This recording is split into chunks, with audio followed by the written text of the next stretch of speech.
Hi everyone, my name is Cynthia. Let's talk books. And today I have a very special review. I just finished this book less than 24 hours ago, last night. It is Miss Meteor by Tehlor Mejia and Anna Marie McLemore. I love this book.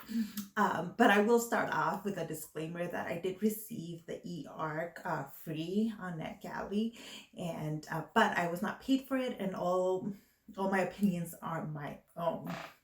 So I am giving this book 5 stars. It is just such a good um, story. If you're looking for great Latinx representation, for queer representation, and for a really heartwarming story, this is really the book for you. So in the story, we're following Lita and um, Chiquis Quintanilla, who are um, childhood friends who have kind of fallen apart. Something happened in the fourth grade, and ever since the seventh grade, they just have not even talked to one another. But they reunite in their, I believe it's sophomore or junior year, to enter the Miss Meteor pageant. It's a local pageant. It's never been won by a brown girl. It's always a tall, blonde, white girl that wins this contest, and you can only enter it once. So Lita really wants to enter to win, and she needs the help of Chiquis, who, because she's part of this awesome family, enlists the help of her three sisters to come in. And so let me just tell you, we see a lot of family representation through Chiqui's family. She's got these three sisters and her parents who own a diner called Selina's Diner.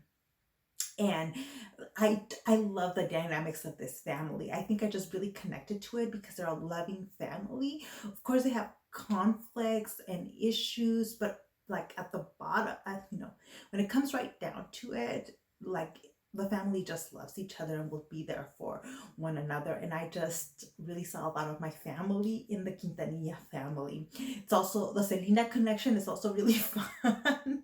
Yes, that Selena Quintanilla is referenced throughout the book quite a bit. So Chiquis and Lita are just really great, full, rounded, thoughtful characters. I just really love them. They both of them are struggling with figuring out who they are and being comfortable with who they are. And I love that messaging. So this book is really great. I would actually recommend it for even a younger crowd, for somewhere around the 12, 13 age group, because this is the group that needs this message the most. Like, who you are is important, and it's important to feel comfortable in your own skin regardless of what anybody else says or thinks or how they react to you. Both girls have love interest in the story.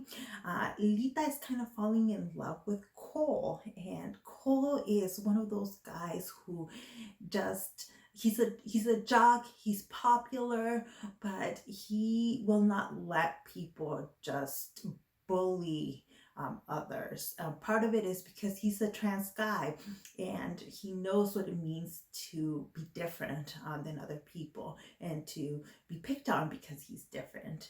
However, because he fits the typical idea of what a boy should look like and act like, he's kind of embraced a little bit more than others in his high school. And so he uses kind of his superpower for popularity for good here. And it's really wonderful to see. In the meantime, Chiquis is really coming to terms with being public about being pansexual. And she's also has this guy, Junior, who's been in love with her like their entire lives. He's finally gone through puberty, and he's gotten tall and good looking and athletic, but he rejects anything about the popularity here, and just he's an artist, and that's what he wants to do, that's what his heart is, but he hasn't been able to kind of take the next step and talk to Chiquis about his feelings. And she's struggling with a bunch of other things that is also create a barrier for that relationship to flourish. So the backdrop of all of this is really the pageant going on and the racial dynamics in this town of Meteor or Meteorite, New Mexico. It's a whole thing. I felt this was such a heartwarming, beautiful story.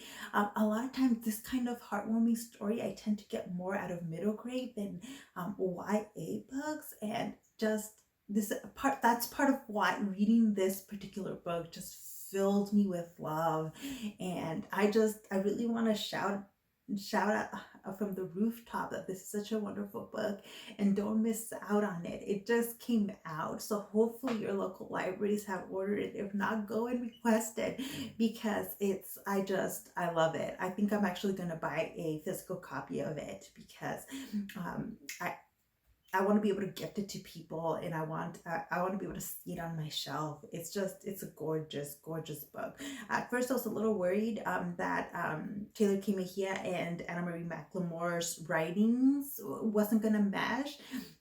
McLemore tends to be a very flowery writer, and that's not true of Tehlor Mejia. So I wasn't sure how that was going to work, but their writing just flowed so well. Like they were each able to adapt their own styles with one another, and it really chapter to chapter is just really seamless writing. You can't a lot of times you can't really tell that there's two authors. They did such a good job with that. So let me know if you have read Miss Meteor, if you're planning on reading Miss Meteor. And right now is really the ideal time to pick it up during Latinx Heritage Month. But even if you can't get to it now, I seriously think you should put it on your TBR. So thank you so much for watching, and I'll see you in the next one. Bye.